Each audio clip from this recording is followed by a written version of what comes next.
Hi అందరికీ నమస్తే. నేనొచ్చేసి అయితే ఇక్కడ అటుకుల ఉప్మా అయితే మీరేమంటారు అనేసి దీన్ని కామెంట్ రూపంలో చెప్పండి. ఫస్ట్ వచ్చేసి ఆయిల్ వేసేసుకొని జీలకర్ర, ఆవాలు, ఎండుమిర్చి, తర్వాత పచ్చిమిర్చి, ఆనియన్స్ వేసి మంచిగా కలుపుకోవాలి. ఇవి ఉడికిన తర్వాత మంచిగా తొందరగా ఉడకడానికి కొద్దిగా సాల్ట్ వేయాలి.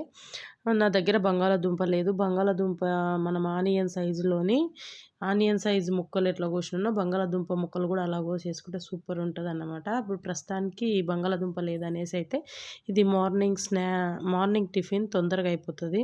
మనం అటుకులు వచ్చేసి కడిగి ఇలా హోల్స్ ఉన్న గిన్నెలో వేసేసుకుంటే పొల్లు పొల్లుగా చాలా బాగా అవుతాయి.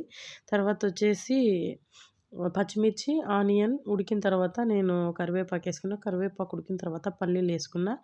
ఎక్కువ ఇష్టం ఉన్న వాళ్ళు ఎక్కువ వేసుకోవచ్చు. తర్వాత పల్లీలు వేగిన తర్వాత ఆయిల్లో కొద్దిగా సాల్ట్ అండ్ పసుపు వేసేసుకొని మంచిగా కలుపుకున్న తర్వాత ఇప్పుడు మనం వచ్చేసి అటుకులు వేసేసుకోవాలి. మనము ముందే ఆల్రెడీ వాటర్లో కడిగి పెట్టుకున్న అటుకులు వేసేసి ఫైనల్గా కొత్తిమీర వేసి కూడా కలుపుకున్నా. ఇక్కడ వచ్చేసి ఫ్రైడే రోజు సింపుల్గా పూజ అయితే ఇలా చేసేసుకున్నా నేను. మీరంతా ఈరోజు ఏం టిఫిన్ చేసిండ్రు చెప్పండి ఫ్రెండ్స్ కామెంట్ రూపంలో. ఇక్కడ వచ్చేసి నేను టిఫిన్ చేసేస్తున్నా. మార్నింగ్ అయితే ఇలా ఈ ముగ్గు వేసాను. నచ్చితే ఒక చిన్న లైక్ ఇవ్వండి. ఓకేనా ఫ్రెండ్స్.